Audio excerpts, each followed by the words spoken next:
Okay everyone. तो आप यहाँ से नोमेनक्लेचर का आज पहला क्लास लेने जा रहा हूँ। इससे पहले मैं जनरल मॉलिक्यूलर फार्मूला क्लास लिए हैं, वो आपको वहाँ से लेक्चर मिल जाएगा, ठीक है। तो इनके लिए मैं थोड़ा ब्रीफिंग कर लेता हूँ।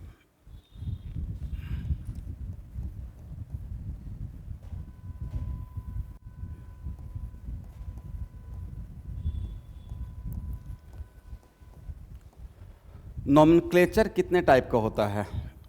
देखिए, जनरली जो हम लोग नेमिंग करेंगे तो उसमें दो सिस्टम रहेगा। एक रहेगा IUPAC सिस्टम और एक रहेगा कॉमन नेम।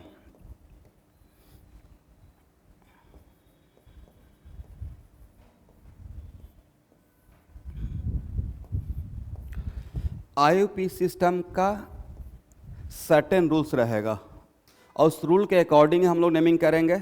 इसका मतलब इसका सर्ट मेथड है।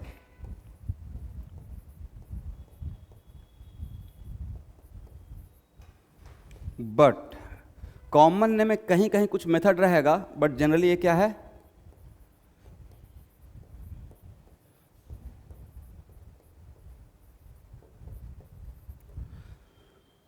तो यहाँ पे अगर इसमें कहीं पे अगर रटना पड़ेगा, इसमें रटना नहीं है, इसका सेट ऑफ रूल्स है, करेक्ट है, बट यहाँ पे उसका सर्टेन मेथड नहीं है। आज क्लास का टाइमिंग कितने बजे से था? 8:45। तो जो भी मैं रूटीन अभी शेयर करूँगा उसमें अगर एक भी स्टूडेंट रहेगा मैं क्लास को स्टार्ट कर लूँगा ताकि मेरा रूटीन सिस्टमेटिक चले, ठीक है। ओके स्टूडेंट, ये सिर्फ इनके लिए। बहुत फास्ट ब्रीफिंग कर लेते हैं। इसमें कौन सा ब्रांच अल्केन है, कौन सा अनब्रांच है? Both are unbranch. Then how can we differentiate या हाउ कैन वी आइडेंटिफाई कि ब्रांच अल्केन कौन से, कैसे हम लोग पहचानेंगे और अनब्रांच कैसे पहचानेंगे?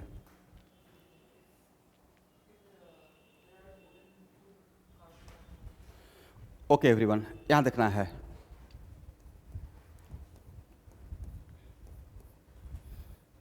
इसमें चेन कहाँ पे खत्म हो रहा है, करेक्ट है। तो जहाँ पे चेन खत्म होगा उसको हम लोग बोलेंगे टर्मिनल कार्बन। क्या बोलना है? Terminal carbon. इसमें चेन यहाँ पे खत्म हो रहा है तो इसको क्या बोलेंगे? Terminal carbon. ऐसे भी क्या बोलेंगे? टर्मिनल। यहाँ पे हाउ मेनी टर्मिनल? दो। इसमें कितना है? दो। इसका मतलब ये हुआ कि अगर टर्मिनल कार्बन 2 रहेगा, मीथेन को छोड़कर, मीथेन एक्सेप्शन है, एक ही कार्बन है तो उसमें ब्रांचिंग का कोई बात ही नहीं है, बट अगर टर्मिनल कार्बन 2 रहेगा तो उसको आज के बाद क्या बोलना है? अनब्रांच्ड अल्केन बोलना है, करेक्ट है। बट अगर ये इन लोग को पढ़ा चुका हूँ, टर्मिनल कार्बन 2 से ज़्यादा रहेगा तो क्या बोलेंगे? ब्रांच्ड अल्केन बोलेंगे, सही है। इसका मतलब अनब्रांच अल्केन, ब्रांच अल्केन। ये समझ में आ गया? अब नेक्स्ट,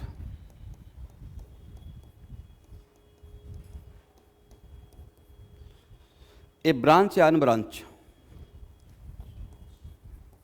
ए ब्रांच ब्रांच्ड और ये भी क्या है?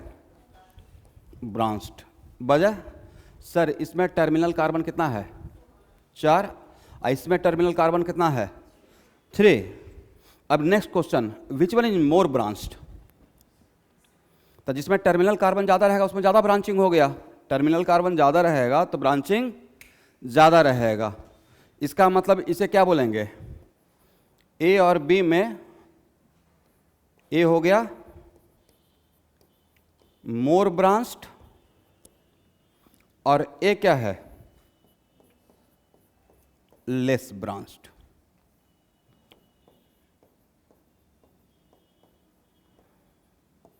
मोर branched and less branched, correct है। तो नेक्स्ट क्वेश्चन कि सर मोर ब्रांच और लेस ब्रांच का यहाँ पे क्या है? तो स्टूडेंट यहाँ देखना है,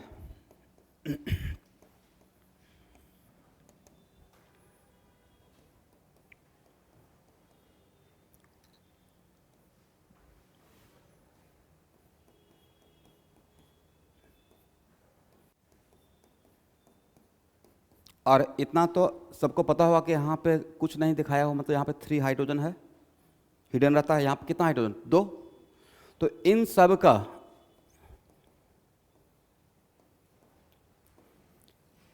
मॉलिक्यूलर फार्मूला सेम है, बोलिए यस। और मॉलिक्यूलर फार्मूला सेम रहेगा तो मॉलिक्यूलर वेट भी सेम रहेगा, करेक्ट। आगे चलकर इस बात का एक्सप्लेनेशन मैं केमिकल बॉन्डिंग में, जब आपको van der Waal force of attraction पढ़ाता रहूँगा तो बताऊँगा, बट अभी के लिए इसको आप रट सकते हो कि अगर मॉलिक्यूलर वेट अगर सेम रहता है, अल्केन का एक प्रॉपर्टी है कि if molecular weight is keeping constant तो बॉइलिंग पॉइंट या melting point inversely proportional to branching होता है। ब्रांचिंग इसको लिख लेना है, ब्रांचिंग ज्यादा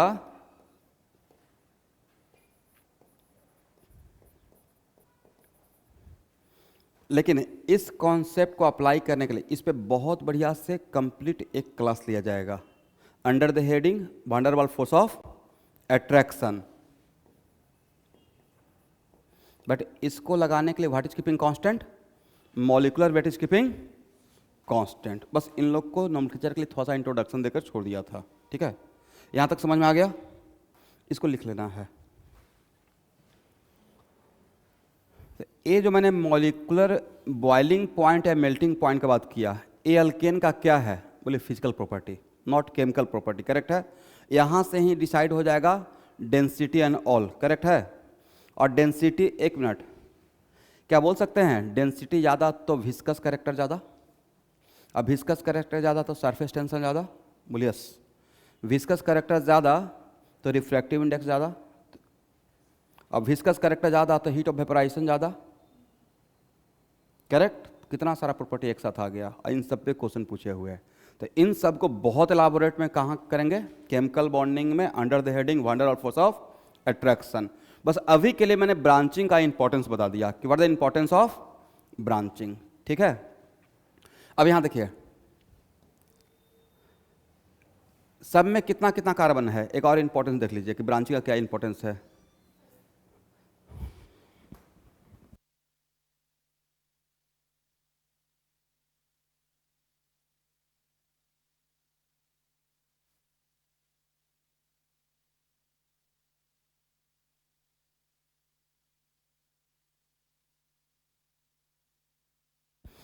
ओके, सब में 5 कार्बन है, एग्री। तो एक्चुअल में ये रूल है कि if number of carbon is keeping constant alkane में, तो जिसका ब्रांचिंग ज़्यादा रहता है उसका स्टेबिलिटी ज़्यादा होता है। तो ए, बी एंड सी में स्टेबिलिटी ऑफ अल्केन तो सबसे ज़्यादा स्टेबल ए है और सबसे कम स्टेबल ए है। तो सर स्टेबिलिटी से फिर क्या डिसाइड होगा? तो आगे पढ़ाएंगे। स्टेबिलिटी डिसाइड करता है हीट ऑफ कंबसन को। किसे कंट्रोल करेगा? Heat of combustion. तो इन सब बात में ब्रांचिंग आ जाएगा। तो अभी बस इतना जानने से मेरा काम चल जाएगा कि which one is more branch and which one is less branch, correct है।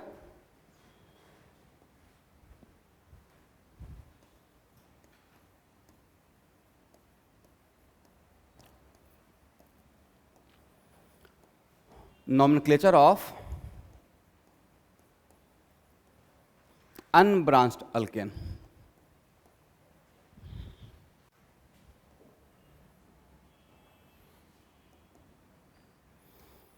तो देखिए हम लोग नॉमेनक्लेचर 2 कैटेगरी में बांट कर पढ़ेंगे। एक रहेगा नॉमेनक्लेचर ऑफ अनब्रांच, एक रहेगा नॉमेनक्लेचर ऑफ ब्रांच। तो अन यहां देखना है किसका नेमिंग कर रहे हैं एवरीवन? अल्केन का कर रहे हैं, राइट।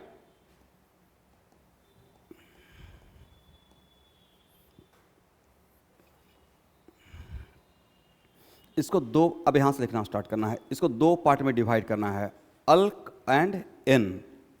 अल्क क्या इंडिकेट करता है कि ये पैराफिन्स है, मतलब ये सैचुरेटेड हाइड्रोकार्बन है। बोलिए what is the meaning of saturated hydrocarbon? Double और ट्रिपल बॉन्ड नहीं है। तो इसको मैं लेक्चर 1 और 2 में पढ़ाया हूँ बहुत बढ़िया से, under the heading general molecular formula of hydrocarbon. Saturated hydrocarbon में ये तो हो गया कि कंडीशन, बट सैचुरेटेड हाइड्रोकार्बन का मतलब होता है hydrocarbon with maximum number of hydrogen. Hydrocarbon क्योंकि सैचुरेशन अनसैचुरेशन का मेजर करने के लिए एक पैरामीटर है जिसका नाम है अनसैचुरेशन फैक्टर, और उसी का दूसरा नाम है IHD, index of hydrogen deficiency, right. तो सैचुरेटेड हाइड्रोकार्बन का मतलब हुआ hydrocarbon with maximum number of hydrogen, correct. इसका मतलब डबल बॉन्ड ट्रिपल बॉन्ड होने से हाइड्रोजन कम हो जाएगा, या रिंग होने से भी हाइड्रोजन कम हो जाएगा, करेक्ट है। तो इसको मेरा लेक्चर 1-2 में आप ब्रीफिंग कर दूंगा कैसे कैसे इसको कवर करना है।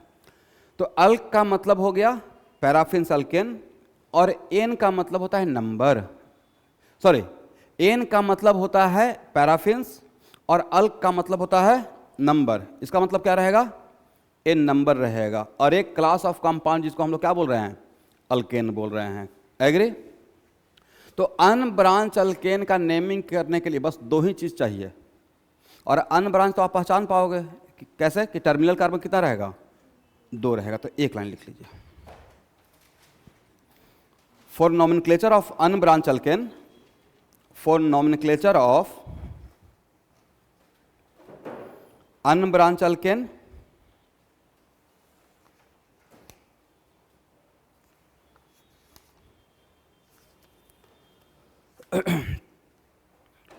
two requirements are only 2 requirements.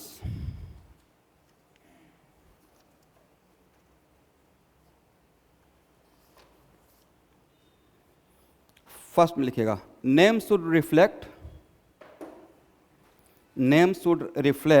It is alkane, name should reflect it is alkane,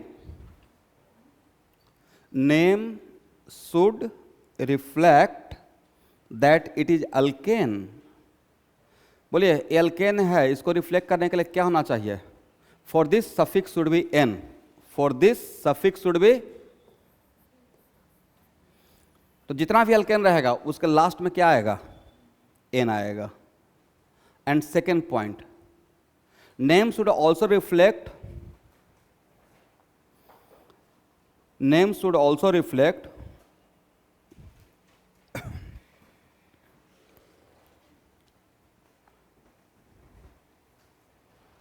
number of carbon atom present in alkane. Name should also reflect number of carbon atom, number of carbon atom present in alkane.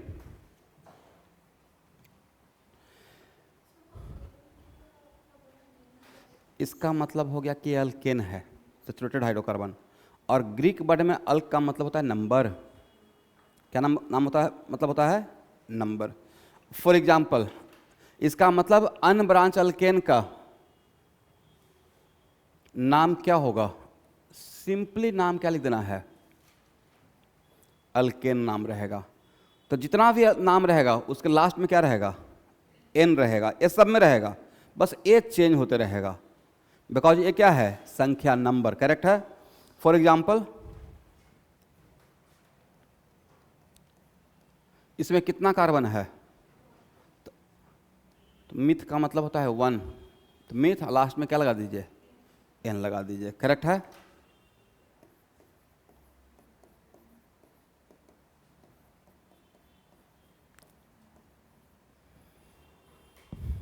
Ethane, इथ का मतलब क्या होता है, 2।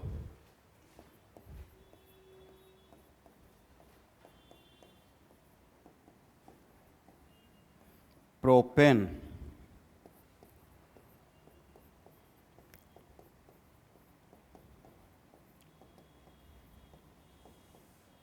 Butane,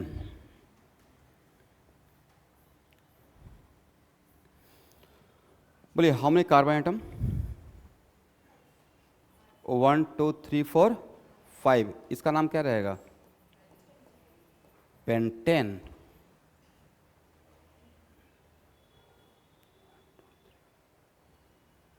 one two three four five six, इसका नाम क्या रहेगा, हेक्सेन।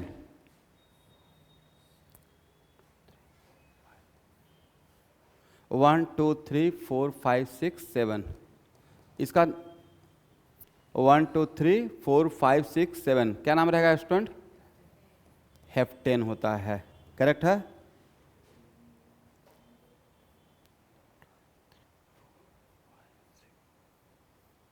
इसका नाम क्या होगा?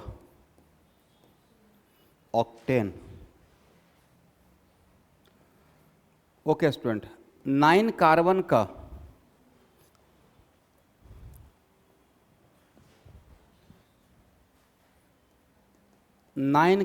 का अनब्रांच अल्केन का नाम क्या रहेगा? अनब्रांच अल्केन आप ड्रॉ कर पाएंगे, राइट?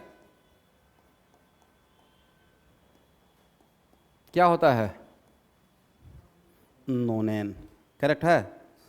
10 कार्बन का, मैं स्ट्रक्चर नहीं ड्रॉ कर रहा हूं, 10 कार्बन का अनब्रांच अल्केन का, अनब्रांच का मतलब टर्मिनल कार्बन कितना रहेगा? 2। इसका नाम क्या होगा? डिकेन। 11 कार्बन का अनब्रांच का नाम क्या रहेगा? Very good, undecane. 12 कार्बन का अनब्रांच का नाम क्या रहेगा?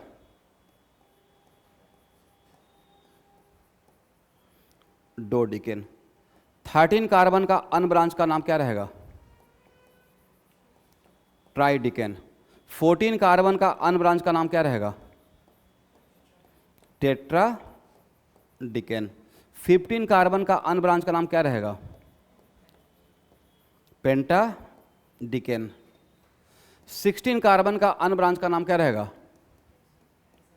हेक्सा, लिखते जाना है, डिकेन। 17 कार्बन का नाम क्या रहेगा? हेप्टा डिकेन। 18 कार्बन का अनब्रांच का नाम क्या रहेगा? बोलिए, ऑक्टा डिकेन। 19 कार्बन का अनब्रांच का नाम क्या रहेगा? नोना डिकेन। एंड 20 कार्बन का अनब्रांच का नाम क्या रहेगा? डेकाडिकेन।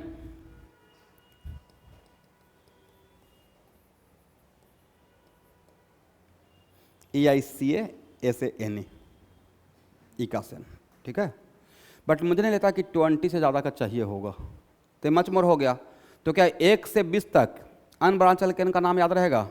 10 तक तो आपको ऐसे भी याद था, 11 से मैंने थोड़ा हेल्प किया, तो 11 का कितना रहेगा? क्या रहेगा? अनडिकेन, डोडिकेन, ट्राइडिकेन, टेट्राडिकेन, पेंटाडिकेन, हेक्साडिकेन, हेप्टाडिकेन, ऑक्टाडिकेन, नोनाडिकेन एंड इकासेन। एग्री? हो गया?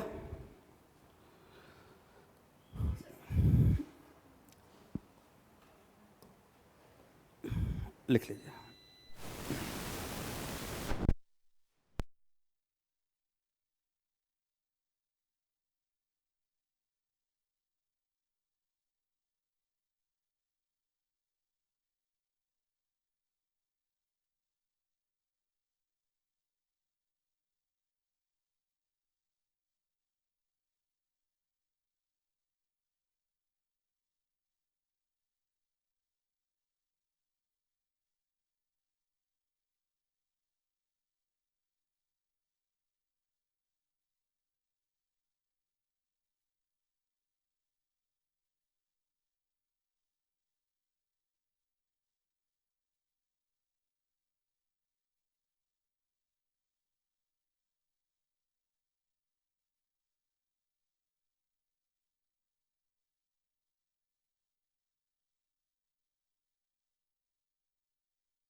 Structural and stereo. स्ट्रक्चरल के अंदर 6 है। टोटल स्ट्रक्चरल कंट्रोल करेगा नॉमेनक्लेचर। नॉमेनक्लेचर पता ही नहीं है तो पोजिशनल आप नहीं बताएंगे, फंक्शनल नहीं बताएंगे, रिंग चेन नहीं बताएंगे। इसलिए पहला तो है कि nomenclature, this is the only वजह कि नॉमेनक्लेचर से स्टार्ट किया जाता है। करेक्ट है? नेक्स्ट, तो पहला इंपॉर्टेंस हो गया कि हम लोग नॉमेनक्लेचर ऑफ इसके लिए प्लस दूसरी बात है कोई भी रिएक्शन पढ़ रहे हैं तो आप ऑर्गेनिक कंपाउंड का अगर नाम ही नहीं जाना होगा, अगर मैं बोलते रहूँगा कीटोन, कीटोन में ए रिएजेंट डाले हैं और आपको you don't have the idea about ketone, ketone क्या है, उसमें फंक्शनल ग्रुप क्या है, तो क्वेश्चन नहीं बनेगा। इसका मतलब नॉमेनक्लेचर बहुत जगह पे काम में आ जाएगा। पहला तो ये सिलेबस का पार्ट है कि इससे क्वेश्चन डायरेक्टली आ जाता है, बट इसका एप्लीकेशन बहुत जगह रहेगा। तो यहाँ पे अब यहाँ से देखिए, अभी तक तो जो पढ़ाया वो बहुत सब लोग को पता था। ब्रांच अल्केन में जितना भी मैं रूल लूँगा, जितना भी रूल आपको बताया जाएगा, उन सब का 80% रूल ये पढ़ रहे हैं अल्केन में, बट यहाँ का रूल ही दूसरे जगह पे ट्रांसफ़र होते रहेगा। यहाँ का रूल ही दूसरी जगह क्या होता रहेगा? ट्रांसफ़र। तो इसमें पहला पॉइंट बनाइए, rules. First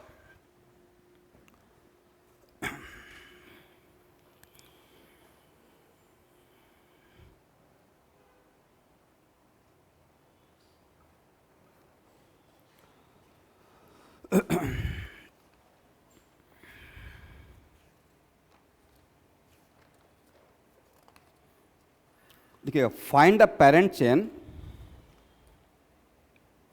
find the parent chain. एक मिनट इस लाइन को कट कीजिए तो स्टूडेंट, सेंटेंस गलत बन जाएगा। Find longest continuous chain of carbon atom. Find out longest continuous chain of carbon atom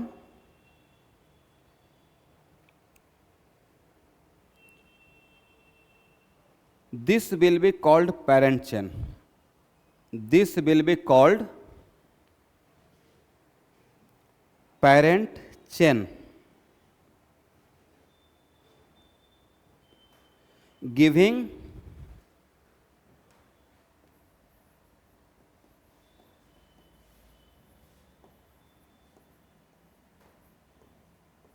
base name. एक मिनट बोलो भाई, अगर आपसे पूछा जाएगा, ध्यान सुनना है, क्यों यहाँ देखना है, मैंने कोई कंपाउंड दिया ब्रांच अल्केन का, अब ब्रांच अल्केन आप आइडेंटिफाई कर पाओगे सर कैसे? तो उसमें टर्मिनल कार्बन अगर 2 से ज़्यादा रहेगा तो ब्रांच है। तो अगर मैं बोला पूरे कंपाउंड का नाम पूछेंगे तो पूरे कंपाउंड का नाम बताना है। अगर मैं कंपाउंड दिया और उसमें सिर्फ बेस नेम पूछ रहे हैं, तो बेस नेम पूरे कंपाउंड का नाम होता है या ओनली पेरेंट चेन का नाम? पेरेंट चेन के नाम को क्या बोलते हैं? Name of parent chain is not the name of whole compound. Name of parent chain क्या रहेगा? पेरेंट चेन का नाम को हम लोग क्या बोलते हैं? Base name. तो बोलिए, how can we find out the parent chain? Parent chain कैसे फाइंड आउट करेंगे? तो पेरेंट चेन क्या रहेगा? Longest continuous.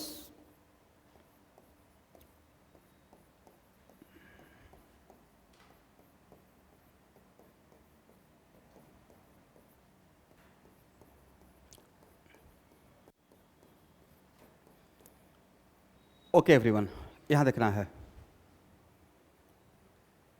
बोलिए अल्केन में पेरेंट चेन फाइंड आउट करने के लिए कैसे चेक करते हैं? आप लोग में से बहुत लोग जानते होंगे। तो अल्केन में पेरेंट चेन फाइंड आउट करने के लिए टर्मिनल से टर्मिनल काउंटिंग करना होता है। कहाँ से कहाँ? टर्मिनल से टर्मिनल। तो कितना टर्मिनल? 3, 1 2 3 4 5 6। कितना कार्बन? 6। 1 2 3 4 5 6 7। कितना कार्बन? 1 2 3 4 5 6 7 8। सबसे लॉन्गेस्ट कौन सा है? इसका मतलब ए मेरा क्या हो गया? पेरेंट चेन हो गया। क्या हो गया? पेरेंट चेन रहेगा। समझ में आया? तो पेरेंट चेन कौन रहेगा? शॉर्टेस्ट या longest? Longest continuous chain. Agree? सही है। अब बोलो भाई,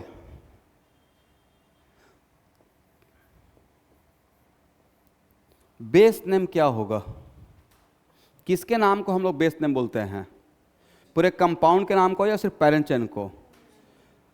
तो एक मिनट, आज के बाद बेस नेम जब भी पूछेंगे अल्केन का, तो पेरेंट चेन में जितना कार्बन होगा उतने कार्बन का अनब्रांच अल्केन का जो नाम होता है वही इसका बेस नेम रहेगा। तो पेरेंट चेन में कितना कार्बन है? 8 कार्बन के अनब्रांच अल्केन का नाम क्या था? ऑक्टेन। तो यहाँ पे बेस नेम क्या रहेगा? ऑक्टेन रहेगा। But is it octane is the name of whole compound? Octane is not the name of whole compound, it is only the name of what? Parent chain, correct है। तो क्या इसके लिए language देने का रिक्वायरमेंट है या समझ में आ गया है? आज के बाद कोई पूछेगा बेस नेम, तो किसका नाम को बेस नेम बोलेंगे? Parent chain. आप how can we write the name of base name? तो सर उसमें जितना कार्बन रहेगा उतने कार्बन का मुझे रिकॉल करना है कि अनब्रांच अल्केन का जो नाम रहता है, किसका? अनब्रांच। तो 8 कार्बन का अनब्रांच अल्केन का नाम क्या था? ऑक्टेन। तो इसके बेस नेम भी क्या रहेगा? ऑक्टेन रहेगा। समझ में आ गया? अब 1 मिनट, इस पेरेंट चेन से बाहर कितना बॉन्ड गया है? पेरेंट चेन से बाहर कौन है?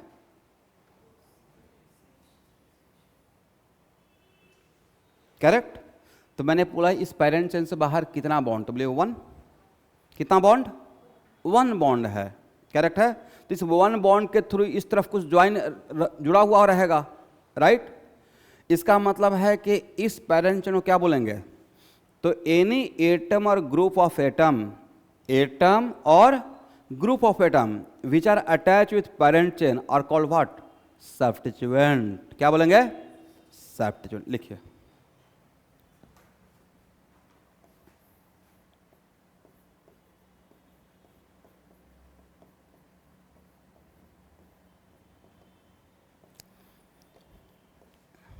ये है सब्स्टिट्यूएंट। तो सब्स्टिट्यूएंट किसे बोलते हैं? एनी एटम और group of atom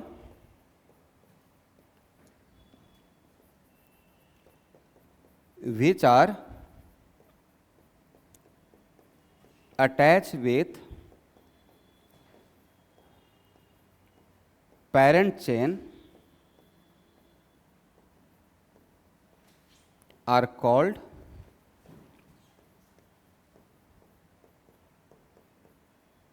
substituents. Any atom or group of atom which are attached with parent chain are called substituent.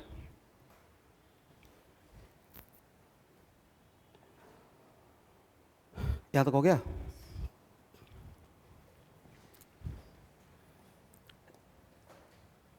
एक मिनट स्टूडेंट, मान लेते हैं कि once we decide the parent chain, right, और यहां से एक बॉन्ड बाहर आया है, इसमें ग्रुप लगा हुआ है G1, तो कितना substituent?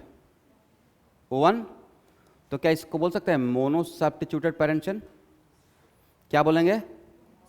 Mono substituted parent chain. कोई भी पेरेंट चेन है,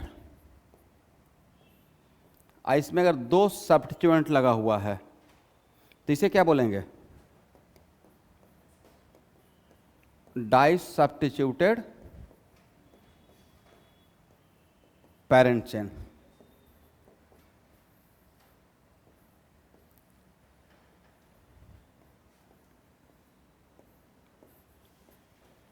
इसे क्या बोलेंगे? Tri substituted parent chain. Mono substituted, di substituted, tri substituted, correct है।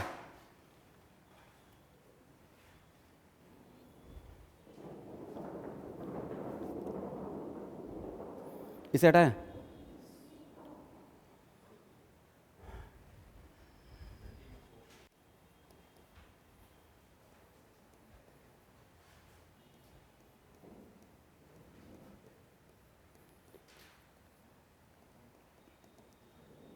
लेट अस सपोज इसके अंदर पेरेंट चेन है, तो इसको हम लोग क्या बोलेंगे? मोनो सब्स्टिट्यूटेड या ट्राई, क्या बोलना है? क्यों? यहाँ पे तो बहुत सारा मिथाइल इस तरफ है। वेरी गुड सर, अभी तो आपने बोला है बॉन्ड देखना है, तो यहाँ से इसके अंदर क्या है मेरा लुकआउट नहीं है, इससे कितना बॉन्ड बाहर आया है, राइट। इसका यहाँ से डायरेक्टली एक बॉन्ड बाहर आया है, तो इन सब को हम लोग सिंगल ग्रुप काउंट करेंगे। 2-3 ग्रुप यहाँ देखना है, 2-3 ग्रुप काउंट करना है या सिंगल ग्रुप काउंट करना है? सिंगल ग्रुप काउंट करना है। यहाँ पे जनरली बच्चे कन्फ्यूज होते हैं कि सर यहाँ तो इस तरफ का लगा हुआ है, तो यहाँ पे इसके अंदर क्या लगा हुआ है? जैसे यहाँ पे मैंने हिडन लिखा, जीवन के अंदर क्या है वो मुझे पता है क्या? नहीं पता है। मैंने तो सिर्फ बॉन्ड काउंट किया, 2 बॉन्ड यहाँ से बाहर निकला तो डाई बोल दिए, 3 बॉन्ड बाहर निकला तो क्या बोल दिए? ट्राई। वैसे यहाँ से 1 बॉन्ड, इसके बाद कुछ भी है उसमें मेरा लुकआउट नहीं है, तो इसको क्या बोलेंगे? This is the example of what?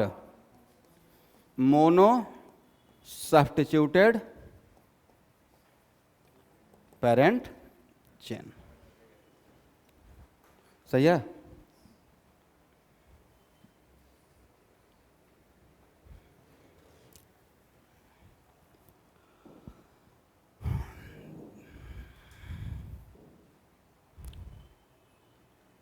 हो गया?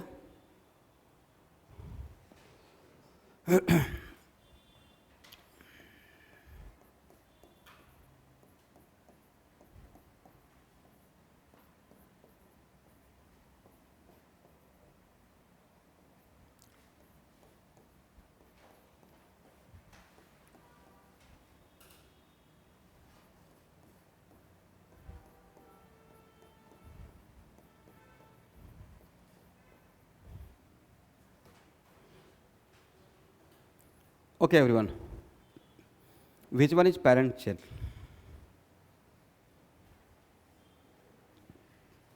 तो पेरेंट चेन काउंट करने के लिए टर्मिनल से टर्मिनल जाना पड़ेगा, राइट? और पेरेंट चेन कौन होता है? शॉर्टेस्ट या longest continuous chain? Longest continuous chain. Agree? तो बोले सबसे लॉन्गेस्ट कंटिन्यूअस चेन कौन सा मिलेगा? 1 2 3 4 5 6 7, 1 2 3 4 5 6 7 8, 1 2 3 4 5 6 7 8 9। तो this one is your parent chain. नहीं?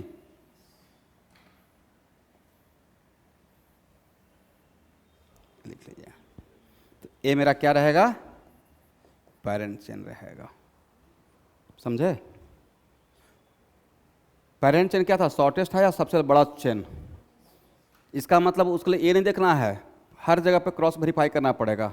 इसका मतलब यहाँ से यहाँ तक आ रहे हैं तो मुझे 9 कार्बन का चेन मिल रहा है, तो यही मेरा क्या रहेगा? मेन पेरेंट चेन रहेगा। बोलो भाई, इस कंपाउंड का नाम अभी नहीं पूछ रहा हूँ, सिर्फ बेस नेम पूछ रहे हैं। तो बेस नेम क्या पूरा नाम होता है या सिर्फ पेरेंट चेन का नाम? तो बेस नेम क्या रहेगा? नो नेम रहेगा। How many substituent attach with this parent chain? अभी तो बताए थे कितना बॉन्ड बाहर हो रहा है। 1 2 3 4। Then how many substituent? तो बोल सकते हैं it is tetra substituted parent chain. It is what? Tetra substituted parent chain. लिख लीजिएगा, tetra substituted parent chain.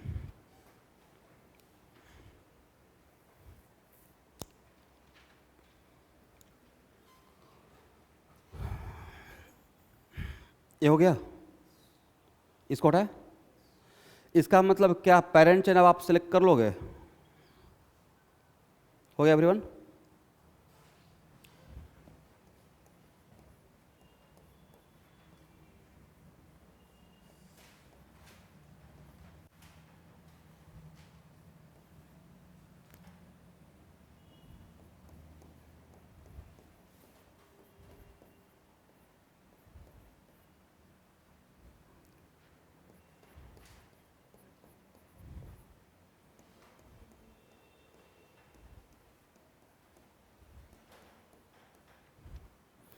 Okay.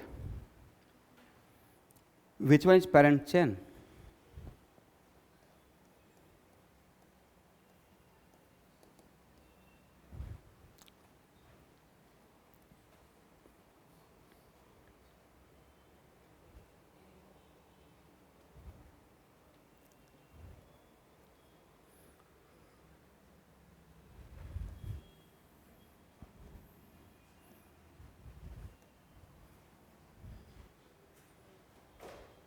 एक मिनट।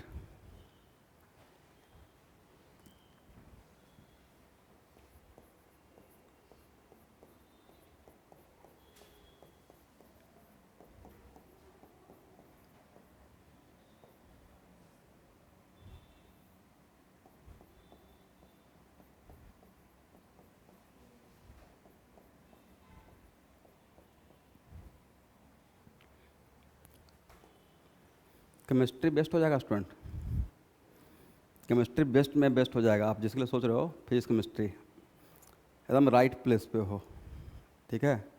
अगला साल रिजल्ट पक्का होगा ही होगा। अब बायो संभालो, फिजिक्स केमिस्ट्री मेरे कंधे पे डाल दो, बस जितना बोलते हैं उसको उतना एग्जीक्यूट कर दीजिएगा। उस बाद रिजल्ट नहीं होने मैं यहाँ देखिए, इनके बहुत सारे फ्रेंड मेडिकल क्रैक किए हुए हैं जो मुझसे पढ़े हुए हैं, तो फॉल्स प्रॉमिस नहीं है, बट मुझे एकदम बिल्कुल 100% डेडिकेटेड स्टूडेंट चाहिए।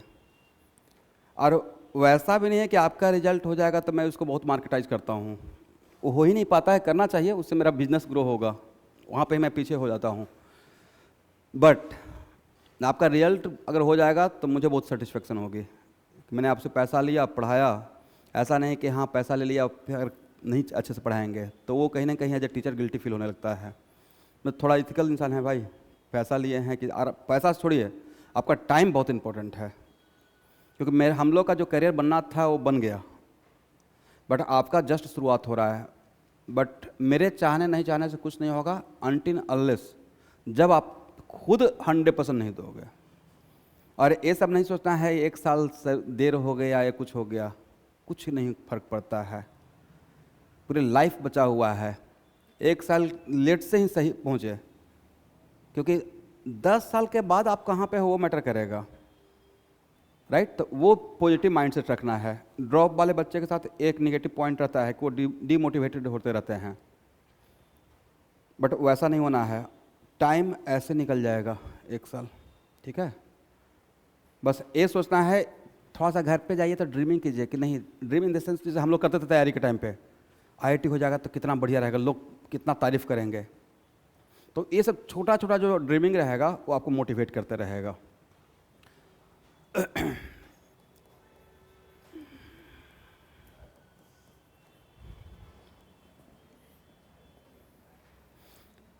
यहाँ देखना है, अब मेरे पास 2 ऑप्शन है, इसमें कितना कार्बन 9, इसमें कितना कार्बन 9, करेक्ट है। बट ए नहीं सेलेक्ट करेंगे, ए सेलेक्ट करेंगे। रूल है इफ नंबर ऑफ कार्बन, ये बहुत जगह पे आएगा, एसिड में आएगा, अल्डिहाइड बहुत जगह पे। If number of carbon atom in parent chain are equal, if number of carbon atom in parent chain are equal, then we select that parent chain which has more number of substituents। तो अगर इसे select करते हैं तो substituent is only 1, but इसे select करते हैं तो substituent is, बट एक कॉन्सेप्ट कब अप्लाई करना है, जब नंबर ऑफ, सबसे पहले प्रेफर करना है लॉन्गेस्ट कंटिन्यूअस। बट अगर वैसा सिचुएशन जिसमें आपने सेलेक्ट किया और 2 ऐसा पेरेंट चेन मिला जिसमें number of carbon atom equal हो गया है, तो उस केस में we select that parent chain which has more number of, एक लाइन लिख लीजिए। इस बात को समझाने के लिए मैंने एक एग्जांपल लिया था, ठीक है। इसमें इस केस में इसे पेरेंट चेन हम लोग नहीं मानेंगे, इसे पेरेंट चेन सेलेक्ट करेंगे।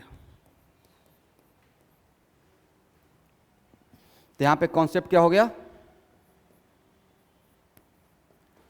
If number of carbon atom in parent chain are equal, then we select that parent chain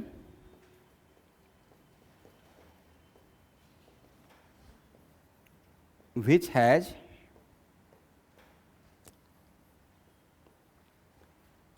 more number of substituents। ये इंपॉर्टेंट है, सही है। ओके, इसका मतलब है कि अब हम लोग ब्रांच अल्केन में पेरेंट चेन का सिलेक्शन जान गए हैं, करेक्ट है। तो बोलिए ब्रांच अल्केन का, ध्यान सुनो भाई, ब्रांच अल्केन का सब नेमिंग करने के लिए सबसे पहला रूल क्या है, select the parent chain. And how can B select the parent chain, longest and continuous. इसमें कंफ्यूजन क्या हो सकता था कि समटाइम्स 2 ऐसा चेन मिल सकता था जिसमें number of carbon atom same रहेगा, तो वहाँ के लिए मैंने क्या कॉन्सेप्ट दे दिया कि उस केस में जिसमें नंबर ऑफ सब्स्टिट्यूएंट ज़्यादा रहेगा उसको हम लोग क्या करेंगे, पेरेंट चेन मानेंगे with respect to other one. Correct है। अब लिखिए सेकेंड रूल। अब यहाँ देखना है स्टूडेंट, ध्यान सुनो भाई, इस केस में अब ध्यान, एक मिनट रुकिएगा, मैं नेमिंग करने के लिए ब्रांच चल के उनको दो कैटेगरी में डिवाइड करके आपको पढ़ाऊंगा। पहला कैटेगरी रहेगा मोनो सब्स्टिट्यूटेड और सेकेंड कैटेगरी रहेगा पॉली सब्स्टिट्यूटेड। क्या कैटेगरी रहेगा, मोनो एंड पॉली।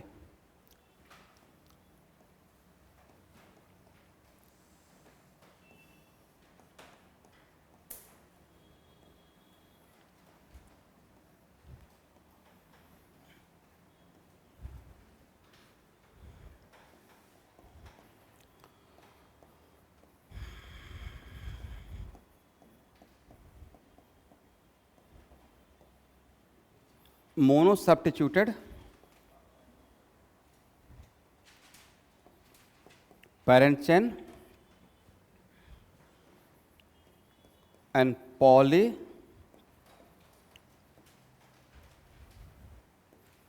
substituted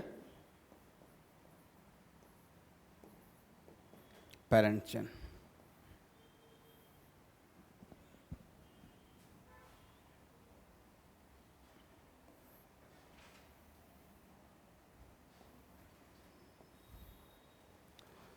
सही है। तो अब लिखिए,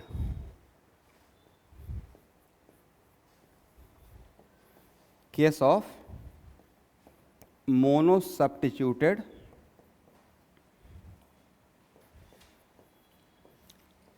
parent chain.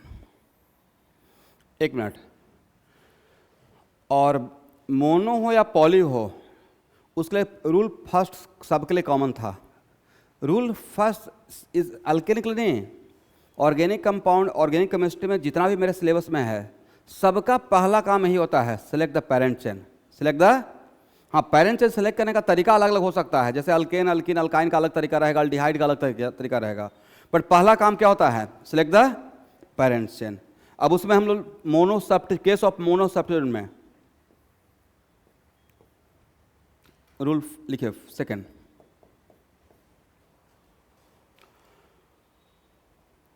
Numbering of parent chain.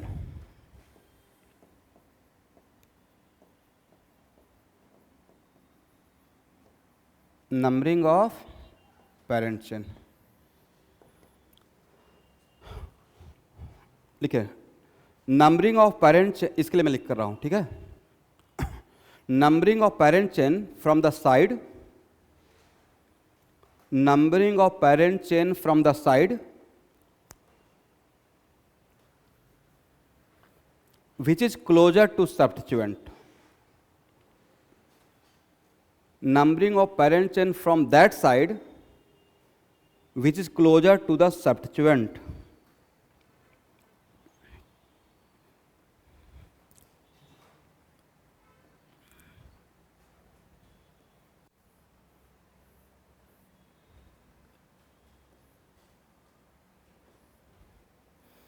एक minute, which one is parent chain, ये समझ में आ रहा ना, कार्बन है तो ए क्या हो गया, पेरेंट चेन। और यहां पे क्या है स्टूडेंट, कौन सा कार्बन था, कुछ नहीं है, इसका मतलब क्या है, कार्बन है। करेक्ट है। बोलिए, किसी अल्केन में किसी पेरेंट चेन, यहां ध्यान सुनना है, अल्केन में किसी पेरेंट चेन का कितना टर्मिनल पॉइंट रहेगा, एक ये रहेगा, एक रहेगा, पूरे कंपाउंड में 3 है, बट में पेरेंट चेन का टर्मिनल दिस वन एंड, तो नंबरिंग जब स्टार्ट करेंगे तो या तो नंबरिंग इस तरफ से करेंगे फ्रॉम लेफ्ट टू राइट, और नहीं तो right to, if numbering from this side तो आपका सब्स्टिट्यूएंट का लोकेशन क्या होगा, 1 2 3, और सब्स्टिट्यूएंट के लोकेशन को बोलते हैं लोकेट नंबर। बोलिए, locate number. If numbering from this side then what is the locate number, 4। तो which one is closer side, तो ए सिलेक्ट होगा और ए रिजेक्ट होगा। करेक्ट है।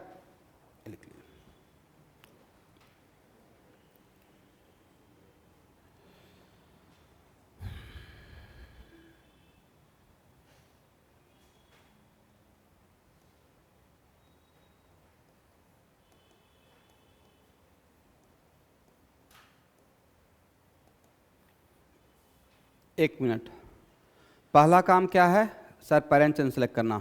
सेकंड काम क्या है? Do the numbering of parent chain. Third काम क्या रहेगा? Right the name. ये दो काम करने के बाद नाम लिखना है। यहां देखना है एवरीवन। तो किसी भी कंपाउंड का नाम लिखने के लिए सबसे पहले हम लोग सब्स्टिट्यूएंट का लोकेट नंबर लिखते हैं। क्या लिखते हैं? उसके बाद एक डैश देते हैं, फिर सब्स्टिट्यूएंट का नाम लिखते हैं। एग्री? मैं लिखवा दूंगा इसको। और सबसे लास्ट में बेस नेम लिखते हैं। सबसे लास्ट में किसका नाम लिखना चाहिए? Parent chain. और पेरेंट चेन का नाम को ही हम लोग क्या बोलते हैं? बेस। लिखिए, first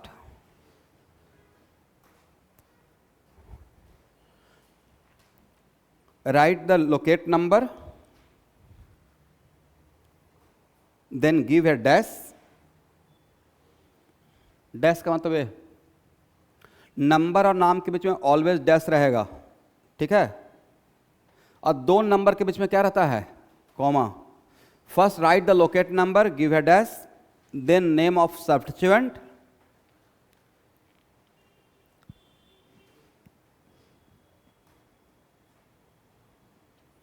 and finally attach base name, and finally attach a base name। okay, 1 2 3 4 5 6। नाम क्या होगा? 3। इसका नाम क्या है स्टूडेंट? इसे क्या बोलते हैं? ओके, मिथाइल बोलते हैं। 3 मिथाइल। हम लोग का सब्स्टिट्यूएंट का काम हो गया। 3 क्या था? Location of methyl. लास्ट में क्या ऐड करेंगे? बेस नेम, मतलब पेरेंट का नाम। पेरेंट का नाम क्या रहेगा? हेक्सेन। ठीक है, 3 मिथाइल हेक्सेन।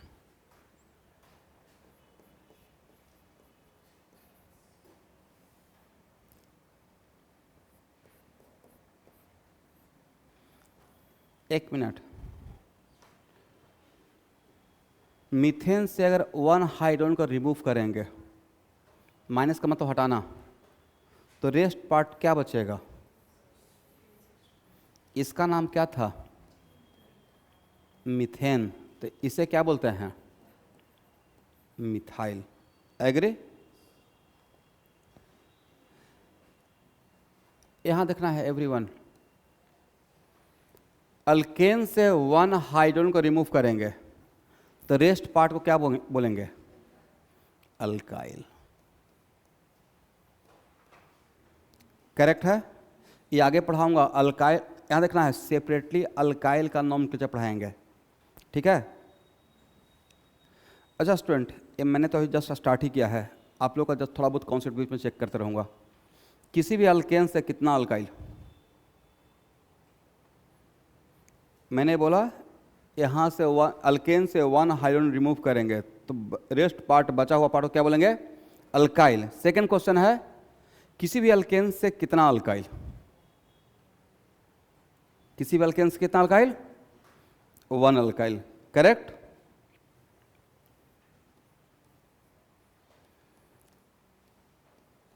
एक मिनट, एक क्या है सर? प्रोपेन। क्या है? यहां से 1 हाइड्रोजन को रिमूव करना है तो क्या बनेगा? तो मैंने ए बोला कि 1 हाइड्रोजन रिमूव करना है, मैंने ए नहीं बोला कहां से रिमूव करना है। तो यहां से भी कर सकते हैं और यहां से भी कर सकते हैं। बोलिए यस। ये आगे पढ़ाऊंगा।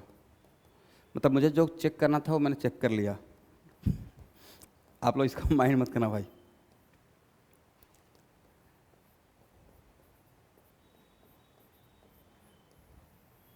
ए भी अल्काइल है, ए भी अल्काइल है। आप केयर कीजिएगा, मैं प्रोपाइल नाम नहीं ले रहा हूँ। This one is also alkyl and this one is also, but a और ए डिफरेंट अल्काइल है। सेम अल्काइल है, डिफरेंट अल्काइल है। तो किसी भी अल्केन से एक ही अल्काइल होगा या depending upon situation? Depending upon. तो इसको पढ़ेंगे आगे कि कोई भी अल्केन कितना अल्काइल प्रोड्यूस करेगा और उसका रूल क्या है। इसलिए एक बहुत बड़ा मिसकॉन्सेप्शन बच्चों के माइंड में यही रहता है कि अल्केन से अल्काइल, तुमको लगता है अल्केन से एक ही अल्काइल। ये सही था या गलत था? गलत था। तो अब मैंने यहाँ पे क्या सिखाया, ध्यान से सुनिएगा। डिफिनेशन को डिकोड करना है। जैसे आप एनसीईआरटी बायोलॉजी के पढ़ते हैं ना, तो एक लाइन पढ़ के निकल गए, रुकना है उस लाइन पे। डिफिनेशन ये था कि removal of one hydrogen from an alkane produce alkyl. अब यहाँ रुकना था कि वन हाइड्रोजन रिमूव करने के लिए बोला गया है, बट कौन सा किस कार्बन से रिमूव करने के लिए बोला गया है, नहीं बोला गया है। इसका मतलब इसमें फ्रीडम है, मेरी मर्जी में किस कार्बन से हटाता हूँ। इसका मतलब है कि शायद एक से ज़्यादा भी सिचुएशन हो सकता है। फॉर एग्जाम्पल, प्रोपेन से ए भी अल्काइल है, ए भी अल्काइल है, और दोनों a different type of alkyl है।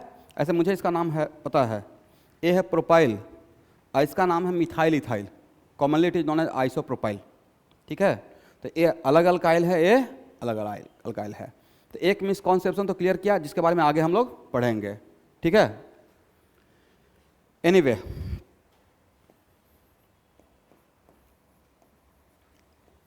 यहां देखना है, अल्कीन से अगर वन हाइड्रोजन को रिमूव करेंगे तो क्या बनेगा?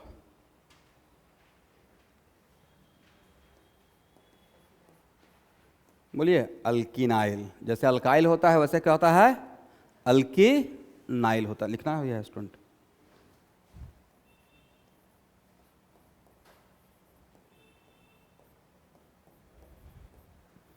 अल्काइन से अगर वन हाइड्रोजन रिमूव करेंगे तो क्या बनेगा?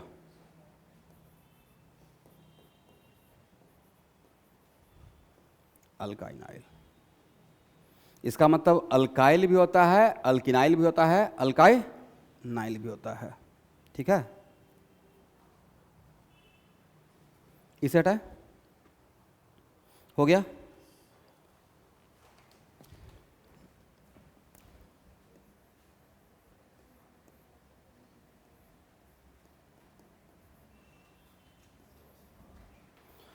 बोलिए, इस ग्रुप को क्या बोलते हैं? CH3 का नाम तो मिथाइल था, इसका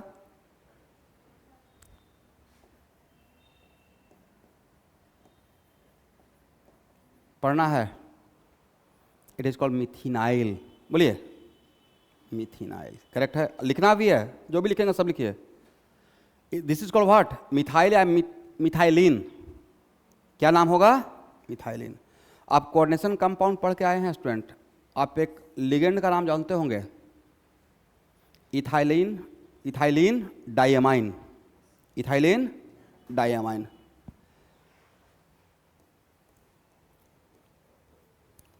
इसका नाम क्या है?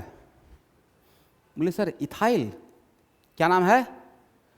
ये वन हाइड्रोजन को रिमूव किया इथेन से, और किसी भी अल्केन से दो हाइड्रोजन को रिमूव करेंगे तो नाम कुछ अलग हो जाएगा। यहां देखो भाई, और यहां से कंपेयर करना है, CH3 CH3, यहां जाने के लिए कितना हाइड्रोजन रिमूव किए? 1, और यहां तक आने के लिए कितना रिमूव किए? 2।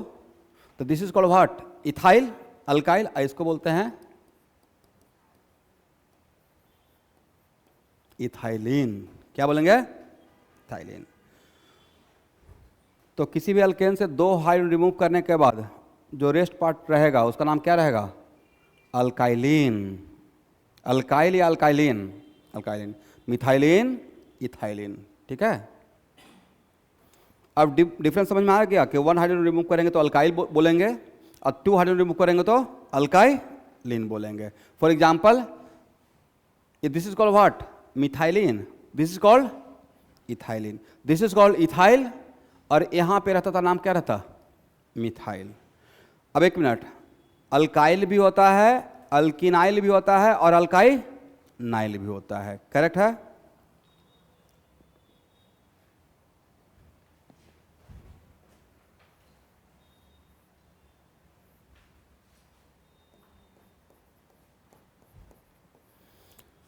बोले विच one is parent chain first?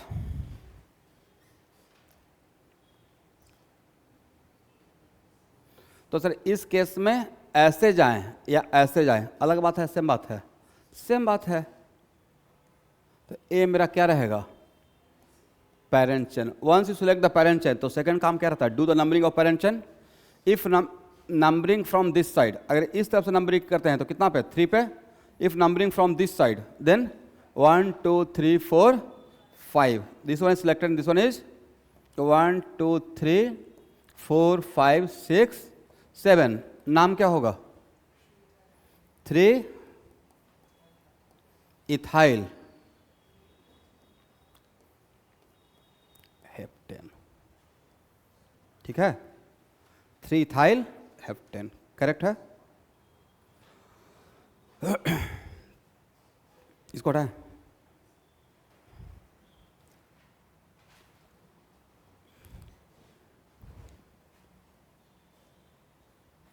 एक क्या है, बोलिए हेलोजन। केमिस्ट्री में एक्स क्या इंडिकेट करता है, हेलोजन। ध्यान सुनना भाई, तो आज के बाद पूरे ऑर्गेनिक केमिस्ट्री में अगर हेलोजन अकेले है, 2 सिचुएशन है। एक ऐसे लिखे हुए हैं, बातों को समझिएगा, और एक ऐसे लिखे हुए हैं, तो मैं इसका बात नहीं कर रहा हूं। अगर हेलोजन अकेले है, इस ग्रुप को क्या बोलते हैं, बोले कार्बोनाइल। क्या बोलते हैं, इसको बाद में पढ़ेंगे स्टूडेंट, बहुत बार आएगा, ठीक है। तो this is called what, carbonyl, this is called carbonyl, agree. तो आज के बाद पूरे ऑर्गेनिक केमिस्ट्री में अगर हेलोजन अकेले है तो halogen always behave as substituent, never behave as a principal functional group. Halogen always कैसा ट्रीट करना है, लिख लिया एक लाइन।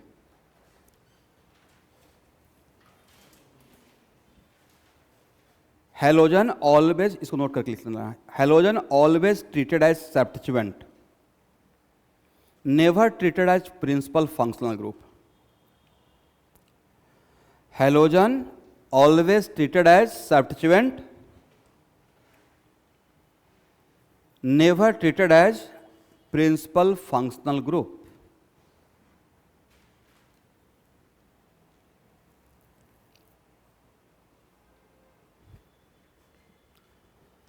और यहां देखना है,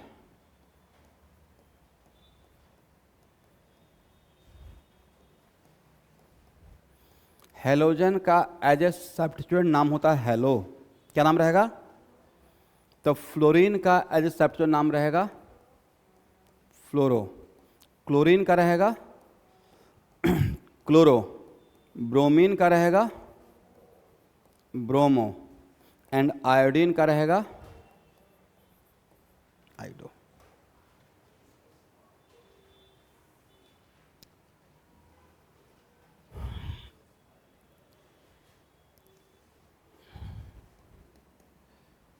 यहां देखना है,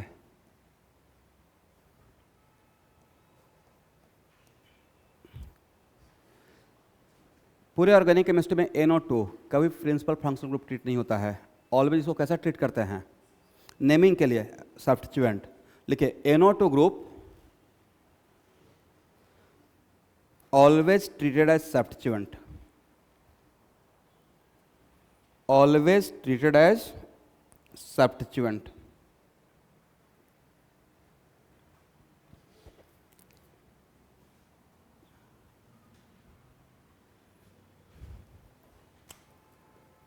एज ए सब्स्टिट्यूएंट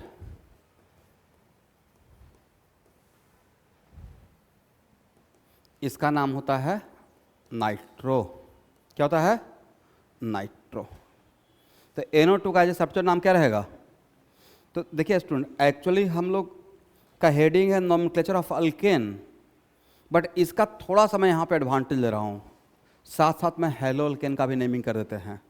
वजह, हेलोजन के लिए बोल दिया क्या, always treated as what, substituent, agree.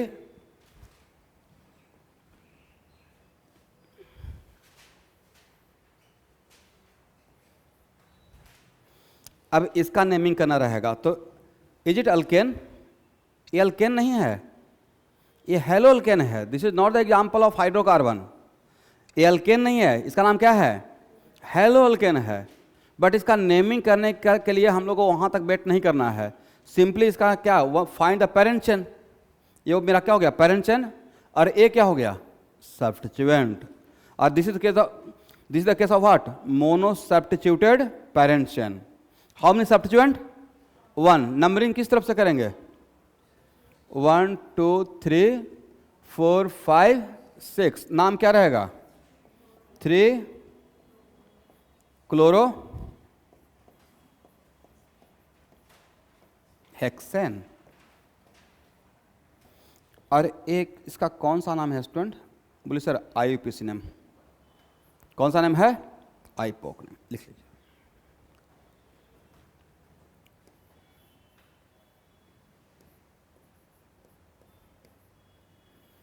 इसका नाम क्या होगा, this one is your parent chain, right.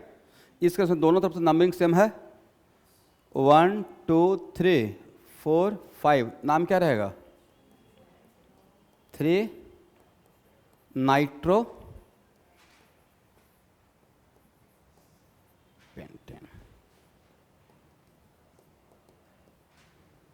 3 nitro pentane.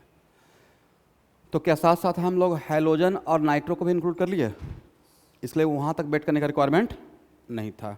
एक लाइन बोलने से काम चल गया कि पूरे ऑर्गेनिक केमिस्ट्री में halogen always treated as what, substituent. ये हो गया।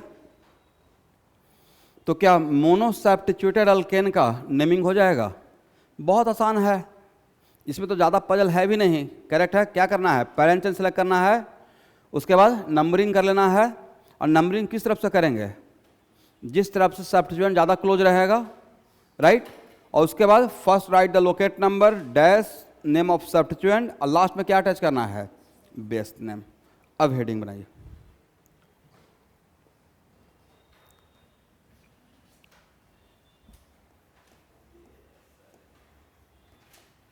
Case of polysubstituted alkane, case of polysubstituted parent chain. Okay, case of polysubstituted parent chain.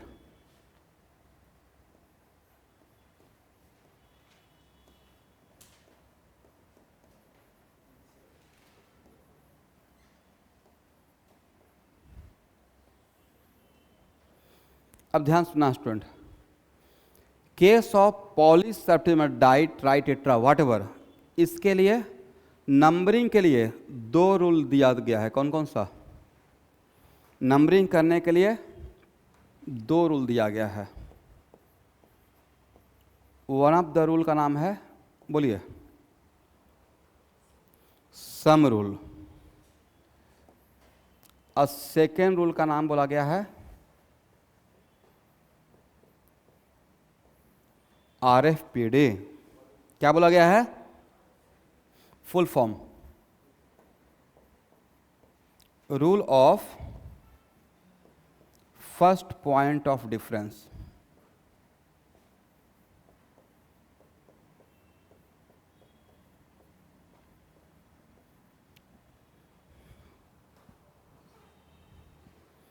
RFPD का फुल फॉर्म रहेगा rule of first point of difference.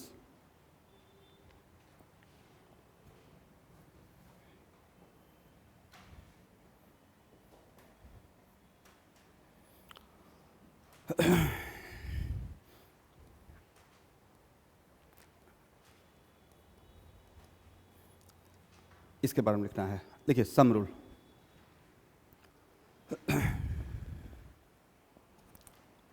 Numbering from that side will be valid, इसके लिए numbering from that side will be valid which gives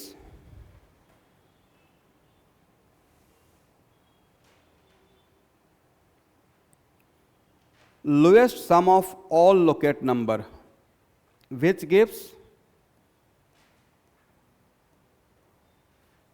lowest sum of all locate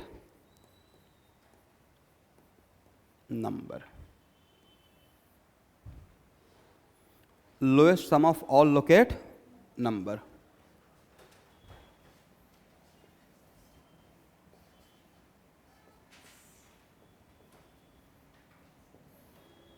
RFPD. This rule states that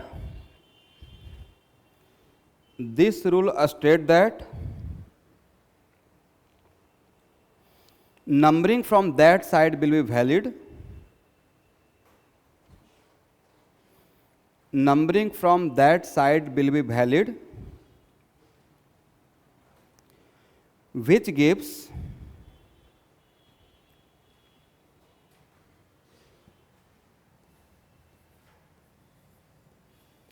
lower number of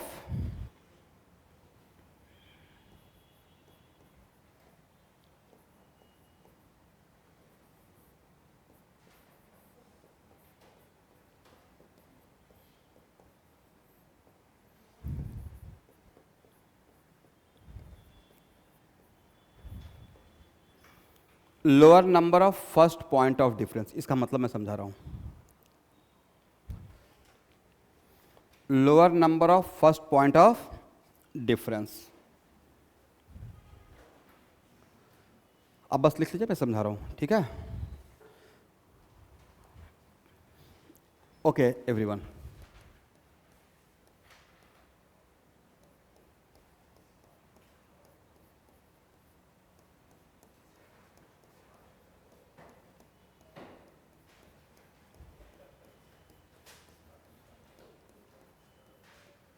okay यहां देखना है विच one is parent चन।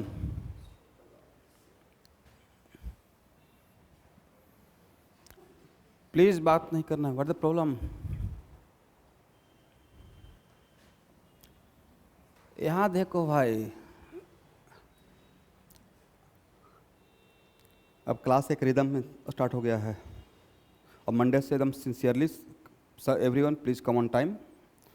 मैं daily motivate कर रहा हूँ, आप नहीं आओगे एकदम टाइम पे आना है, ठीक है? क्योंकि अगर आप रिजल्ट देना चाहते हो तो पहला तो क्वालिटी ही होना चाहिए, टीचर एंड स्टूडेंट दोनों को शुड बी डिसिप्लिन। हाँ, कभी तबीयत खराब हो गया, कभी ऐसा रहा, वो ह्यूमन बीइंग है, अलग मैटर है। बट अगर एवरीडे अगर जो भी क्लास का टाइम उसे 5 मिनट पहले आके रेडी रहिए ताकि क्लास टाइम से स्टार्ट हो, उससे आपका बहुत बेनिफिटेड रहेगा। यहाँ देखना है स्टूडेंट, मैं सिर्फ इसलिए आपको ऐसा नहीं देख रहा हूँ कि बस सिलेबस पढ़ा के भेज देना है। आप यकीन करो कि अगर आपका रिजल्ट होगा तो आप अपने जगह से 20 बच्चों को भेज सकते हैं। आपका एक रिजल्ट कैटलिस्ट को कितना प्रमोट कर सकता है, आप ऐसे सोचिए। तो मैं खुद के लिए भी सोच रहा हूँ कितना बढ़िया से ऑर्गेनाइज करके पढ़ाया जाए, बट उसमें सब कुछ स्मूथली कब फिनिश होगा? जब आप लोग साथ में सपोर्ट करेंगे। तो इतना ही सपोर्ट कीजिए कि आप एकदम टाइम से आइए और घर पे जाकर एक 10 मंथ पूरे लाइफ का बेस्ट पढ़ो भाई, ताकि अपने जनरेशन को बोल सको कि मैंने तैयारी किया था। ये नहीं कि बस मैंने भी तैयारी किया था, वो तभी बोल, जैसे मैं बोल सकता हूँ अभी कि मैंने तैयारी किया था और मैं IIT क्रैक किया। वो बोलने के लिए बहुत सेक्रीफाई करना पड़ता है। मतलब आपके पास not a single minute time है वेस्ट करने के लिए, अगर आप सच में क्रैक करना चाहते हो तो। और ये बहुत डिफरेंस नहीं है भाई, जैसे जेईई मेन के लिए 35 क्वेश्चन का गेम है। आप इतना ही मानिए कि जितना नीट के बच्चे रहते हैं ना, वो जेईई में परसेंटाइल 98+ ले आते हैं, करेक्ट है? और सारे स्टूडेंट ले आते हैं फिजिक्स केमिस्ट्री बनाकर। तो फिजिक्स केमिस्ट्री 2 सब्जेक्ट भी अगर स्ट्रॉन्ग कर लेते हैं, और आपके लिए तो 3 सब्जेक्ट करना पड़ेगा आप लोग को, और उसमें सबसे स्ट्रॉन्ग बायो रखना पड़ेगा। बायो में अगर आप 300 तक मार्क्स ले आए, PYQ मैं आपको दिखाऊंगा, प्रीवियस ईयर क्वेश्चन बैंक, बहुत अच्छा पब्लिकेशन का, मैं अभी 2-3 पब्लिकेशन का मंगवाया हूँ प्रीवियस ईयर क्वेश्चन बैंक। जिसका बेस्ट रहेगा उसको परचेज कर लेना है, ठीक है? और वो मैं यहाँ पे ही मंगवा दूंगा, यहाँ से ही ले लेना है। क्योंकि कितना भी मैं पढ़ाऊँगा, लेकिन प्रीवियस ईयर क्वेश्चन बैंक अगर नहीं बनाएंगे तो कॉन्फिडेंस नहीं आएगा। आपके पास शायद होगा PYQ previous year question bank है? अगर है तो लेने का रिक्वायरमेंट नहीं है, लेकिन फिर भी मैं एक देखता हूँ यहाँ पर जो भी रहेगा, ठीक है? अब बोलिए, ये मोनो सब्स्टिट्यूटेड है या poly substituted? Tri substituted. Poly substituted के केस में आ गया, this one is your parent chain, parent chain का कितना कार्बन रहेगा terminal? 2। If numbering from this side, तो आपका सेप्ट चेन कौन कौन सा लोकेशन पे है? लोकेट नंबर क्या है? 3 पे है। 1 2 3, उसके बाद 5 पे है, उसके बाद 7 पे है। अगर if numbering from this side then 2 के बाद बोलिए 4, और 4 के बाद कितना? 6। तो सबसे पहला काम क्या करना है? दोनों तरफ का लोकेट नंबर ऐसे लिख देना है। अब उसके बाद कौन सा वैलिड रहेगा, किसको सेलेक्ट करेंगे और किसको रिजेक्ट करेंगे, उसके लिए कितना रूल बनाया गया है? 2 रूल। उसका पहला रूल क्या है? Sum rule. तो सम रूल में क्या करना है? जितना भी लोकेट नंबर है सबको जोड़ना है। इसका एडिशन कितना हो जाएगा? 15। इसका एडिशन कितना हो जाएगा? 12। Which one is lowest sum? इसका मतलब according to sum rule numbering from which side will be select valid? A select होगा और ए रिजेक्ट होगा। Agree? Okay student. Next sir, RFPD. RFPD का फुल फॉर्म क्या था? बोले rule of first point of difference. क्या था? Rule of first point of difference. तो rule of first point of difference क्या है, यहां देखना है।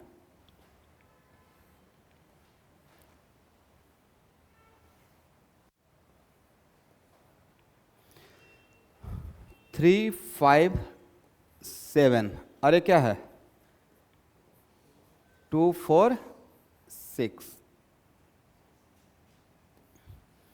Rule of first point of difference में आपको क्या करना है? इन सबको 1 बाय 1 मैच कराना है। क्या कराना है? मैच करेंगे। करेक्ट है? इस तरफ से नहीं, इस तरफ से। और जहां पे फर्स्ट टाइम डिफरेंस आ जाएगा वहां पे रुक जाना है। और उन दोनों में जो नंबर छोटा रहेगा उसी तरफ का डायरेक्शन वैलिड रहेगा। तो सर हम लोग को मैच करने के लिए बोला गया है, तो यहाँ पे फर्स्ट टाइम ही डिफरेंस आ गया। नाम ही था क्या? Rule of first point of. तो क्या करना है? ऐसे नंबर को मिलाते हुए दिखना है, और जहाँ पे फर्स्ट टाइम डिफरेंस आएगा वहाँ पे रुकना है। तो चांस की बात है कि फर्स्ट टाइम ही ना डिफरेंस आ गया, यहाँ पे ही डिफरेंस आ गया। राइट? ये है 3, ये है क्या है? 2। 3 और 2 में विच इज लोअर नंबर? 2। तो ए सिलेक्ट हो। उसके बाद का सर देखना है कि उसके बाद मेरा लुकआउट नहीं है, तो ए सिलेक्ट होगा और ए रिजेक्ट होगा। तो बोलिए यहाँ पे सम रूल कौन सा डायरेक्शन बताया? Right to left. और आरएफपीडी कौन सा डायरेक्शन बताया? तो क्या दोनों रूल अलग डायरेक्शन बता रहा है या same direction? Same direction. Correct है? इसका मतलब बोल सकते हैं numbering from right to left valid by both sum rule as well as RFPD, sum rule as well as. तो नंबरिंग रहेगा 1 2 3 4 5 6 7 8। इसको लिख लीजिए।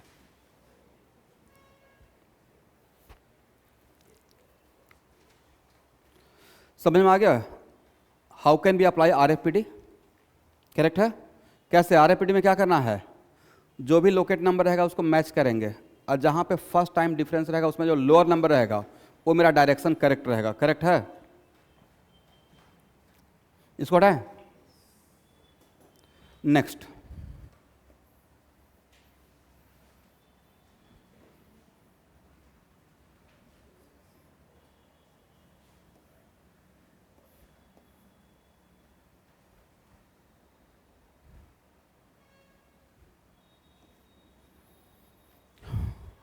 okay everyone, this one is your parent chain. If numbering from this side, then what is the locate number? 2 3 6 8. From this side 2 4 7 8. सम कीजिए। कितना सम?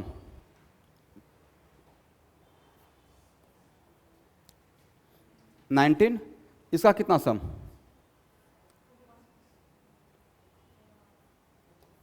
20, किसका सम लो है? ये वैलिड रहेगा। अब हम लोग अप्लाई करते हैं RFPD। 2, 3, 6, 8 and from this side 2, 4, 7, 8। RFPD, how can we apply RFPD? किस तरफ से? इस तरफ से। क्या यहाँ पे डिफरेंस आया? तो जहाँ पे फर्स्ट टाइम डिफरेंस आएगा वहाँ पे रुकना है, तो यहाँ पे नहीं रुकेंगे। 2 और 2 सेम हो गया। यहाँ पे डिफरेंस आया तो यहाँ पे डिफरेंस आ गया। और 3 और 4 में which one is lower number? तो अब बोलिए, सम रूल के अकॉर्डिंग नंबरिंग किधर से करना था? राइट, लेफ्ट से right. According to sum rule numbering from which side? Left to right. According to RFPD which direction? Right नहीं था भाई, लेफ्ट। ए लेफ्ट टू राइट। तो क्या सम रूल और RFPD अलग अलग डायरेक्शन दे रहा है, सेम डायरेक्शन दे रहा है? सेम डायरेक्शन दे रहा है। अब समझ में आ गया कि how can be apply RFPD? RFPD का फुल फॉर्म क्या? Rule of first point of difference. इतना बात समझ में आ गया है? 1, 2, 3, 4, 5, 6, 7, 8, 9। तो अभी हम लोग क्या सीख रहे हैं? सिर्फ how to do the numbering of parent chain for poly substituted parent chain. किसके लिए? एक से ज़्यादा सब्स्टिट्यूट रहेगा तो उसका नंबरिंग कैसे करेंगे? उसके लिए कितना रूल प्रपोज किए हैं? 2। कौन कौन सा? Sum rule and RFPD। Correct है।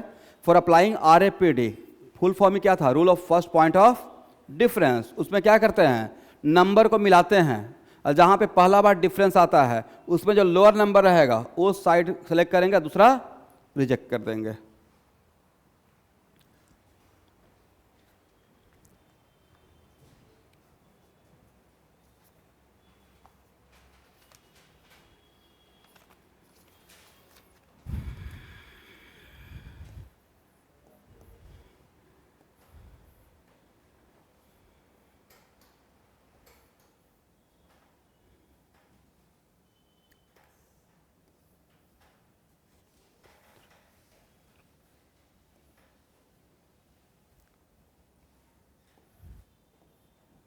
Okay, which one is your parent chain?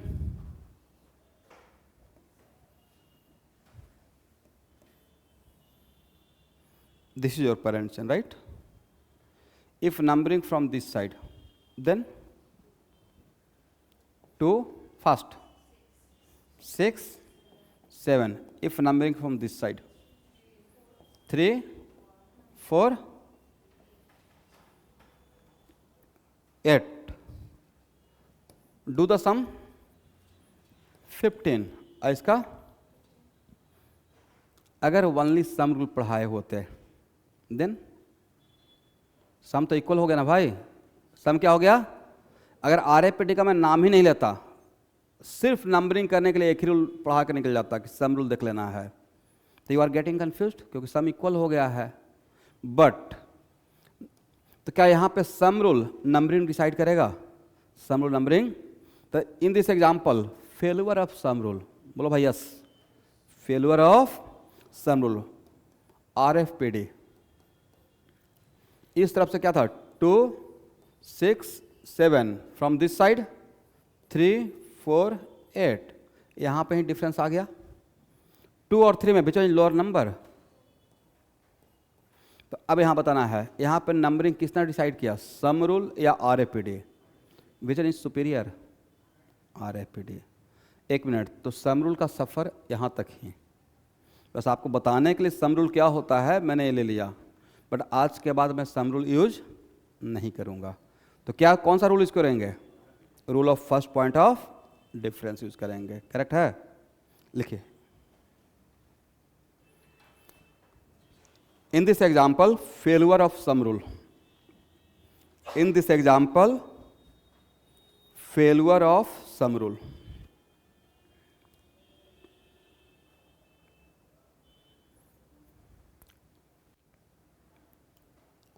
comma, it means RFPD is superior than some rule.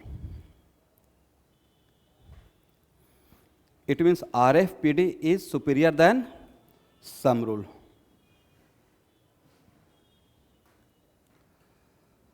Last line इसके तारीफ में. So it is better to practice with RFPD only. So it is better to practice with RFPD. तो आज के बाद पूरे nomenclature में किसको लेकर चलेंगे student? Rule of first point of difference को लेकर चलेंगे. करेक्ट है? तो आप लोग 10 मिनट का ब्रेक लीजिए और उसके बाद नेक्स्ट टाइम से एक फिक्स रूटीन मंडे तक मैं दे दूंगा. ठीक है? और अभी तक एक्चुअली मैं प्लान एग्जीक्यूट कर रहा हूँ कि फिजिक्स का क्लास कैसे कैसे होगा, कौन सा टॉपिक मैं पढ़ाऊँगा. बट इसमें आई विल ट्राई, मैं फिजिक्स में पढ़ाता हूँ तो मैक्सिमम पोर्शन कोशिश करूँगा कि मतलब एटलीस्ट 70% फिजिक्स में कवर करूँ, ताकि आपका फिजिक्स और केमिस्ट्री में ज़बरदस्त मार्क्स उठे. और उतना भी अगर हो गया तो बहुत बढ़िया हो जाएगा. केमिस्ट्री तो 100% पढ़ाएंगे ही, बट फिजिक्स में 100% नहीं ले पाऊंगा स्टूडेंट, क्योंकि सिलेबस बहुत बड़ा है. तो मुझे एक और साथ में अपना कलीग का हेल्प लेना पड़ेगा. वो भी बहुत अच्छे पढ़ाते हैं. ठीक है? वो भी IITian ही हैं. बट उनके साथ प्रॉब्लम क्या रहेगा कि आप लोग थोड़ा सा अगर मोटिवेटेड रहोगे, क्लास सिंसियरली करोगे, तो टीचर को भी मन लगेगा. मैं बार बार बोल रहा हूँ. फॉर एग्जाम्पल, बॉटनी का मैम और ऑफ द फाइनेस्ट फैकल्टी हैं, बेस्ट हैं, बहुत डेप्थ में बॉटनी पढ़ाते हैं. अब और भी अच्छा पढ़ाएंगे, ग्रुप अच्छा बनते जा रहा है. 15 या 20 का भी ग्रुप अगर अच्छा बन गया, इसमें आप लोग सपोर्ट कर सकते हैं. आपका कोई फ्रेंड सर्कल में रहेगा, आप कर भी रहे हैं आप लोग, तो बोल दीजिएगा जस्ट बैच स्टार्ट हुआ है. और देखिए बहुत कम रहेगा तो थोड़ा डिमोटिवेशन रहेगा, इसलिए आपके फ्रेंड सर्कल में कोई भी अच्छा रहता है तो अभी जस्ट क्लास स्टार्ट हुआ है, कैटलिस्ट ज्वाइन करेंगे. 20 का भी बैच हो गया तो एक रेस्पेक्टेड बैच हो गया, एक अच्छा ग्रुप का. तो उसे थोड़ा सा सिस्टम के लिए भी अच्छा रहेगा. ये मैं अपना थोड़ा सा आप लोग से, अगर अच्छा लगेगा तो उसमें थोड़ा सा लोगों को बता देना है. बट बॉटनी का आपको बहुत हेल्प मिलेगा, जूलॉजी का भी हेल्प मिलेगा. और कोशिश करेंगे कि ये हर चैप्टर में अच्छा खासा टेस्ट ले. ठीक है? तो आप ब्रेक लीजिए, उसके बाद मैं वेक्टर पढ़ा रहा हूँ. आप जहाँ से पढ़ा रहे हैं वहाँ से कीजिए, बाद में पीछे से मेकअप करेंगे.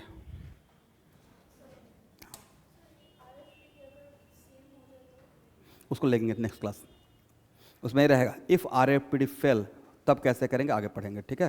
ये जस्ट स्टार्ट किया हूँ.